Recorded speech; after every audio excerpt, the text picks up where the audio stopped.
猎物，却是没能杀人的寒风。老师，对不住了，这次也连累您了。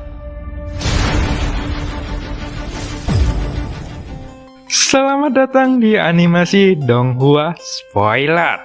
Om dan Tante, jangan lupa seruput kopinya, kencangkan sabuk pengaman, mari kita mulai. Pada episode sebelumnya diceritakan, Shen bertarung melawan ketiga Taisu, namun ia tidak mampu menghadapinya, sehingga ia mengeluarkan binatang kuno, yaitu Zuying melawan Taisu 817. Selanjutnya, Suicune melawan Taisu 830 dan Taisu 853, serta Xiaoju melawan avatar dari Jushi. Sampai akhirnya, sang ratu membantu Xiaoyan untuk mengalahkan avatar Jushi. Dan scene pun berganti. Sementara itu, ketika Xiaoyan sedang berusaha untuk merebut tubuh avatar milik Jushi, yaitu Yonghe, kekuatan perebutan tubuh dari sisi Yonghe juga menyelimuti sosok Xiaoyan. Namun, mata Jushi lagi-lagi menyipitkan matanya. Lalu ia berkata dengan kasar, bajingan, armor dewa palsu ini benar-benar dapat memblokir kekuatan untuk merebut tubuh, ucap Jushi dengan penuh amarah. Ini tentu saja seluruh tubuh Xiaoyan kini ditutupi oleh armor dewa palsu dan akan sulit bagi kekuatan Jushi untuk menembus ke dalam armornya. Jadi, ide Jushi untuk mengambil kendali atas tubuh Xiaoyan hanya bisa berakhir di sini. Sekarang, karena sudah tidak dapat merebut tubuh, Jushi kini hanya bisa menggertakkan giginya dan mencegah tubuh avatarnya ditangkap oleh Xiaoyan. Akan tetapi, pada saat ini, kekuatan Xiaoyan untuk merebut tubuh sudah semakin bertambah dan juga menyerbu tubuhnya dari segala arah. Bahkan, hanya dalam beberapa napas, Jushi sudah dapat merasakan krisis yang membuat jantungnya berdebar-debar. Itu karena Jushi belum pernah melihat kekuatan yang begitu kuat untuk merebut tubuh.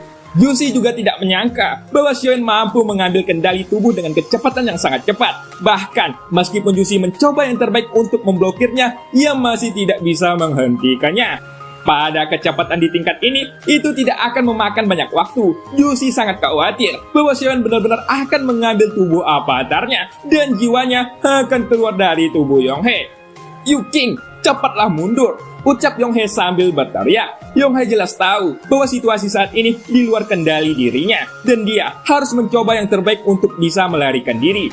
Segera, Yonghe langsung membentuk sidik jari, dan sepertinya dia ingin menggunakan teknik untuk dapat bergerak. Namun pada saat dia baru saja membentuk segel, sebuah retakan tiba-tiba muncul di sebelahnya. Itu sangat mirip dengan teknik barusan, dan lengan berwarna darah lainnya pun tiba-tiba menonjol dari celah itu. Tetapi, untuk kali ini, Yonghe sudah mempersiapkan dirinya, dan dia mampu menghindarinya dalam sekejap. Tapi meskipun dia berhasil mengelak, formasi yang dia buat kembali rusak. Detik berikutnya, mata Yonghe pun sedikit tenggelam dan tubuhnya melesat ke belakang untuk mempercepat kecepatan segelnya. Namun pada saat formasi bergerak milik Yonghe hampir selesai, retakan itu muncul kembali dan memotongnya lagi. Pada saat ini, formasi bergerak milik Yonghe terganggu lagi dan lagi. Metalitasnya pun mulai menjadi mudah tersinggung. Tidak peduli seberapa cepat dia membentuk formasi, karena setiap kali formasinya akan berhasil, retakan akan selalu muncul tepat waktu untuk mengganggunya.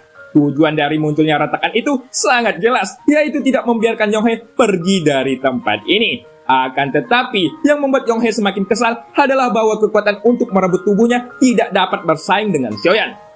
"Jika kamu ingin mengambil tubuh avatarku, jangan pernah memikirkannya, dan matilah tanpa tersisa," ucap Jushi dengan penuh amarah.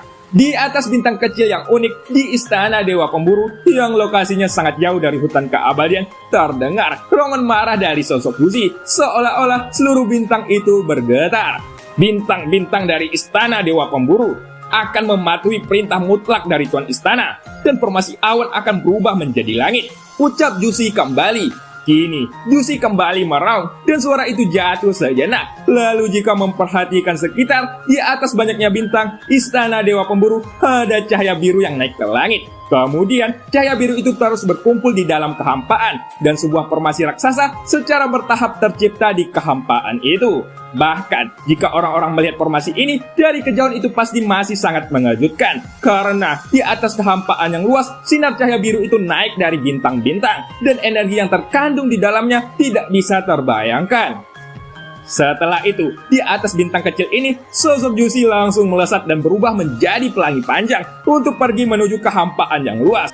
Setelah beberapa saat, sosok Juicy pun akhirnya tiba pada formasi besar itu. Lalu, Juicy mengangkat tangannya dan seluruh formasi pun bergerak perlahan dengan gerakannya. Dan di tengah formasi, sebuah pola raksasa tercipta seperti mata raksasa. Kemudian, Juicy tiba-tiba melambaikan jubah lengan bajunya dan formasi pun langsung berputar hingga berubah arah. Setelah arahnya dituju, formasi pengubah awan langit pun bergerak menuju hutan keabadian. Jangan berpikir bahwa kamu dapat melakukan apapun yang kamu inginkan dengan 3 binatang kuno itu dan kamu ingin mengambil tubuh avatarku. Kamu harus mati, gumam Juicy dengan suara rendah. Dia mengungkapkan niat membunuh yang kuat. Setelah mengatakan itu, Juicy melambaikan lengan bajunya lagi dan segera formasi pengubah awan langit pun yang berada di puluhan ribuan kaki di atas kekosongan pun mengeluarkan suara ledakan dan seberkas cahaya yang keluar dari mata raksasa itu tiba-tiba memotong kekosongan. Pada saat kilatan cahaya raksasa itu dilepaskan, sebuah bintang di ujung yang jauh tiba-tiba meledak sampai berubah menjadi lubang cacing secara tak terduga dan kilatan cahaya itu pun langsung memasuki lubang cacing itu. Pada saat yang sama, di hutan keabadian yang jaraknya jauh dari sana, sosok Yonghei tiba-tiba memuntahkan seteguk darah. Pada saat ini, kekuatannya juga langsung menurun dan sebuah kekuatan keabadian di seluruh tubuhnya bahkan melonjak keluar. Kemudian, bola cahaya transparan muncul di tangannya, dan setelah memegangnya di telapak tangannya, dia langsung memerasnya tanpa ragu-ragu. Detik berikutnya, bola cahaya itu tiba-tiba meledak, dan seluruh lingkungannya juga dipenuhi dengan aura kehancuran. Setelah itu, sosok Yonghei pun mengaum, mengangkat tangannya untuk memisahkan kekosongan, seolah-olah dia meraih kekosongan dan merobeknya dengan keras. Dapat dilihat bahwa ruang kekosongan itu benar-benar seperti selembar kertas dalam genggaman Yonghei. Dan pada saat berikutnya, sebuah celah pun tiba-tiba terlihat. Segera, orang misterius langsung keluar dari celah besar itu, dan alis Xiaoyan pun juga berkerut ketika dia menyadari adanya gelombang berbahaya keluar dari celah itu. Di sisi lain, jejak tangan Yonghei berubah dengan cepat. Pada saat ini, dia sepertinya tidak lagi berniat menggunakan teknik teleportasi, tetapi dia menggunakan teknik untuk secara langsung melenyapkan sosok Xiaoyan. Cepat dan jangan biarkan mereka semua menghindarinya. Ada gejolak energi yang sangat kuat segera datang. Aku hanya bisa melindungimu, ucap sang ratu. Pada saat ini, sang ratu tiba-tiba berkata kepada Xiaoyan. Sosok Xiaoyan juga sedikit terkejut ketika dia mendengar kata-kata itu. Ini karena dia tidak menduga bahwa gerakan ini mampu membuat sang ratu menganggapnya serius. Segera, setelah Xiaoyan mengangkat tangannya, 3 binatang buas pun menghilang dari ruang ini sebelum mereka bisa bereaksi. Adapun armor milik Taisu 817, sebagian besar armor dewa palsunya sudah rusak. Dan sepertinya dia juga bukan hanya menderita luka ringan saja. Adapun sosok Yuking, pada saat ini dia sudah melesat mundur dengan kecepatan yang sangat cepat. Sepertinya dia sudah tahu apa yang akan terjadi selanjutnya. Jangan khawatir, kamu dapat melakukan apa yang kamu inginkan dengan tenang. Karena dengan kehadiran istrimu di sini, aku akan menggunakan semua kekuatanku untuk menghadapi istana dewa pemburu. Aku akan melindungimu dan tidak ada yang akan bisa membunuhmu, ucap sang ratu dengan ekspresi tenang. Pada saat ini, sepertinya Yonghei akhirnya bisa melihat sosok sang ratu yang muncul di samping Xiaoyan. Mata Yonghei juga tiba-tiba menyusut, tapi sang ratu tampaknya tidak pernah menatap sosok Yonghei sedikit pun. Sementara itu, dorongan pada celah-celah menjadi lebih kuat dan terus bertambah kuat. Bahkan ada angin misterius yang bertiup di lantai 9. Seolah-olah itu mengejutkan semua makhluk di lantai 9 pada saat ini. Setelah beberapa saat, semua orang pun akhirnya bergerak mundur sejauh mungkin ke tempat terjauh dari retakan kekosongan itu. Tapi mereka semuanya tetap tidak bisa menahan diri untuk berhenti dan menatap retakan kekosongan di udara. Lalu tiba-tiba retakan kekosongan yang gelap langsung dipenuhi dengan sinar cahaya. Dan sinar cahaya yang tak tertandingi pun akhirnya meledak. Itu menutupi area sepanjang hampir 1000 meter, di mana celah-celah kekosongan itu menyebar. Jika dilihat dari kejauhan, sinar cahaya yang mengerikan itu seperti lubang raksasa di langit, dan energi yang kuat juga mengalir keluar dari sinar cahaya itu. Bahkan pada jarak sejauh 10.000 kaki, seseorang dapat merasakan bahwa seberkas cahaya yang diselimuti dari celah kehampaan itu dipenuhi dengan kekuatan penghancur yang sangat mengerikan. Kekuatan macam apa ini? Aku tidak pernah melihat tekanan energi yang mengerikan seperti ini. Apakah memang ada orang kuat di sana? Ucap seseorang pria yang berada di ujung yang jauh. Ini adalah kekuatan yang sangat kuat. Tapi, siapa orang yang mampu mengeluarkan kekuatan macam ini? Mungkinkah sang ratu akhirnya muncul? Ucap pria lain yang ada di sampingnya. Pada saat ini, satu demi satu mata orang ini menunjukkan kebingungan yang luar biasa. Itu karena jarak mereka dengan lokasi pertarungan sudah hampir sejauh 10.000 kaki. Akan tetapi, dalam pandangan mereka, itu masih dipenuhi dengan sinar cahaya yang begitu menyilaukan. Mata semua orang juga gemetar ketika melihat adegan ini, dan tidak ada yang berpikir bahwa mereka dapat bertahan hidup di bawah terpaan sinar ini. Ini setidaknya merupakan kekuatan yang dilapaskan oleh Kaisar Keabadian di langkah ke-7 atau bahkan langkah ke-8. Aku tidak menyangka bahwa warisan Dewa Iblis Tianhe akan menarik kultivator seperti itu. Untuk kesempatan kali ini, aku sangat yakin bahwa kita akan kesulitan untuk mendapatkan sepotong kue, ucap seseorang. Tentu saja, karena ketika semua orang melihat tingkat pada pertempuran ini, mereka langsung tidak bisa menahan perasaan berkecil hati, dan suara membosankan bergema di seluruh lantai 9. Di sisi lain, ekspresi muram di wajah Yonghe tampaknya sudah lama tidak bisa dia tahan. Ketika dia memperhatikan cahaya yang mengalir, dia jelas tahu bahwa ini adalah formasi pengubah awan langit yang dilepaskan dari Istana Dewa Pemburu dengan jarak yang sangat jauh. Tapi kali ini, formasi pengubah awan langit itu juga sangat membuat Yonghe tertekan karena kekuatannya. Namun ia tetap harus menundukkan perlawanan sebisa mungkin. Setelah beberapa saat, akhirnya terdengar derita melengking datang dari bawah sinar cahaya. Ketika memperhatikan suara itu, Xiaoyan melihat bahwa armor dewa palsu pada tubuh Taisu 817 juga tampaknya sudah bertahan hingga batasnya. Dan pada detik berikutnya, itu runtuh di bawah selubung sinar cahaya. Kemudian, bagian tubuh yang berada di dalam armor pun terbuka. Ketika bagian tubuhnya terbuka, itu tidak memiliki perlawanan saat diterpa sinar cahaya. Tubuh itu langsung dihancurkan menjadi abu terbang dengan kecepatan yang sangat cepat. Pada akhirnya, setelah tubuh Taisu 817 itu bertahan cukup lama, seluruh tubuhnya kini dihancurkan menjadi abu dan berubah menjadi kekosongan. Segera, mata Yonghe pun berubah menjadi gelap dan dia tidak bisa terlalu peduli lagi dengan hal ini. Jika dia terus menunda lebih lama lagi, tubuh ini pasti akan diambil oleh Xiaoyan. Jadi, Yonghe tidak bisa mengendalikan situasi. Bahkan, Taisu 817 juga ada di antara mereka yang akhirnya menyebabkan kematian di tangan Jushi. Namun tepat ketika mata Yonghe mencari jejak sosok Xiaoyan di dalam sinar cahaya itu, sebuah suara tiba-tiba bergema di dalam benaknya. Siapa itu? Ucap Yonghe yang terkejut. Ia seharusnya memiliki banyak harta, tetapi dia sudah dihancurkan karena dirimu. Kamu harus membayarnya dengan tubuh ini, ucap seseorang yang entah dari mana. Tanpa diduga, suara samar itu kembali terdengar di dalam benak Yonghe, dan adegan ini pun berhasil membuat ekspresi Yonghe tiba-tiba berubah. Siapa kamu? Kita tidak saling mengenal. Yang jelas, tidak mungkin ada kebencian di antara kita. Kenapa kamu seperti ini? Ucap Yonghe sambil berteriak dengan suara yang dalam. Apakah kamu bodoh? Kalian sudah bekerja sama dengan dunia Taisu untuk berurusan denganku, dan kamu berkata bahwa kamu tidak memiliki dendam terhadap diriku sama sekali. Jangan bercanda, ucap sosok itu. Apakah kamu ingin menunggu diriku untuk membunuhmu dan juga mengatakan bahwa kamu dan aku tidak memiliki dendam, tapi aku hanya ingin membunuhmu, ucap sosok itu kembali. Pada saat ini, suara itu terus terdengar dengan perlahan. Pupil mata Yonghe pun tiba-tiba menyusut. Itu karena dia akhirnya menyadari bahwa pada saat ini lelahnya tidak lagi bisa diangkat. Ini jelas permusuhan yang kamu tunjukkan padaku dulu. Aku serius ketika aku pertama kali datang ke dunia Xuanyin. Aku diurusi oleh Istana Dewa Pemburu. Jadi, aku benar-benar harus melacaknya kembali. Tetapi, Haliansi adalah orang yang kamu palsukan dulu, ucap sosok misterius itu. Oh, ternyata begitu. Itu pasti salah paham. Kalau begitu, aku minta maaf kepadamu atas nama Istana Dewa Pemburu. Sebenarnya, aku harus bergabung untuk berurusan dengan dunia Taisu. Kamu dan aku tidak memiliki kebencian apapun. Jadi, mengapa harus melakukan ini? Ucap Yonghe. Maaf saja, bukan tidak mungkin bagi kita untuk melakukannya. Tapi, karena kamu dengan tulus meminta maaf, tubuh ini seharusnya bisa menjadi hadiah permintaan maafmu, ucap sosok misterius di dalam benak Yonghe. Suara itu terus bergema, dan pada saat ini, Yonghe tiba-tiba melihat sinar cahaya yang bergejolak dari celah kekosongan. Tapi, tampaknya itu tidak memiliki efek apapun.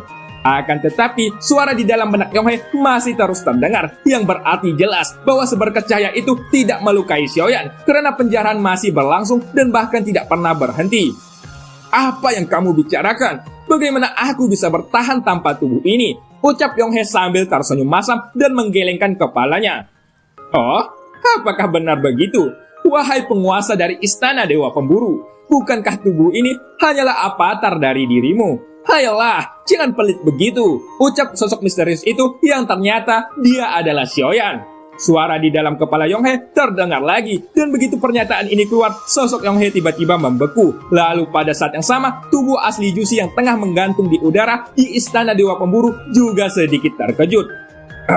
Tunggu dulu, bagaimana dia bisa tahu kalau itu adalah tubuh avatarku? Ucap Jusi sambil mengerutkan keningnya, dan wajahnya juga terlihat sangat kesal. Aku memang dari istana Dewa Pemburu, tapi Jusi adalah tuan istana kami. Apa yang kamu bicarakan? Ucap Yonghe yang sebelumnya terdiam cukup lama. Tentu saja, Yonghe berpikir bahwa pengetahuan Xiaoyan sangat tidak mungkin untuk mengetahui identitasnya. Jadi, sangat mungkin bagi Yonghe untuk menipu Xiaoyan dengan kata-katanya. Namun pada saat Yonghe berbicara, tangannya melambai tak terkendali. Dia mengangkatnya perlahan, lalu merentangkannya. Setelah itu, jubah lengan bajunya terhempas ke udara, dan celah di kekosongan pun tiba-tiba menghilang. Tubuh fisik ini sangat luar biasa, dan itu hanya menggantikan kekosongan tubuh avatarku yang lain. Jadi, terima kasih banyak, ucap seseorang yang entah dari mana. Dengan hadirnya suara seperti hembusan angin ini, ledakan kekosongan pun tiba-tiba tertutup, dan sinar cahayanya juga menghilang. Lalu, pada detik berikutnya, sosok di bawah sinar cahaya pun akhirnya terlihat. Dia masih mengenakan armor dewa palsu. Tangannya bergerak dengan ringan untuk menyentuh pelindung kepalanya, dan perlahan melepaskannya. Kemudian, wajah yang akrab bagi Yonghe pun kini terekspor dari balik pelindung kepala itu. Namun wajah ini sangat mirip dengan dirinya, dan bahkan membuatnya merasa heran untuk sesaat. Di sisi lain, ketika mata Xiaoyan menatap sosok Yonghe, mata Xiaoyan seolah-olah bisa menembus tubuh Yonghe secara langsung. Dan Xiaoyan juga bisa melihat istana Dewa Pemburu berdiri di kehampaan di balik area kekosongan yang luas. Wajah Jusi pun langsung berubah muram. Pada saat ini, dia menemukan bahwa dia hanya bisa melihat situasi saat ini melalui tubuh Yonghe. Adapun tubuh Yonghe itu sendiri, itu benar-benar di luar kendali dirinya. Dan itu berarti Xiaoyan sudah berhasil mengambil alih tubuhnya 80% dari tubuh aslinya. Kini, Xiaoyan hanya perlu memeras habis jiwanya keluar dari tubuh Yonghe. Sehingga, Xiaoyan benar-benar bisa menempatkan tubuh ini dan mengambil alih tubuh akan menjadi kesuksesan yang nyata. Hari ini kamu sungguh berani untuk mengambilnya.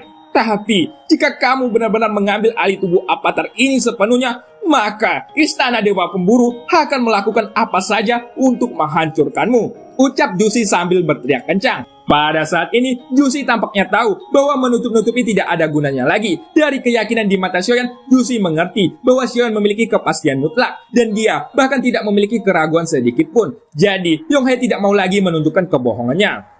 Hayolah, jangan pelit, ini hanya tubuh avatar. Tidak ada gunanya mengerahkan seluruh kekuatan Istana Dewa Pemburu untuk avatar ini. Kamu harus berpikir jernih, ucap Xiaoyan. Suara Xiaoyan keluar perlahan, dan adegan ini adalah situasi terakhir yang dilihat dan didengar oleh Jusi melalui sosok Yonghe. Itu karena kegelapan tiba-tiba menggantikan semua pandangannya, dan koneksinya pun akhirnya terputus. Sekarang, tubuh avatar milik Jusi benar-benar diambil oleh Xiaoyan sepenuhnya. Dan cerita pun berakhir. Sampai jumpa di episode selanjutnya. Pak Mamat pergi menembak rusa. 2 hari lagi menuju puasa.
加玛帝国云岚宗，萧炎回来了。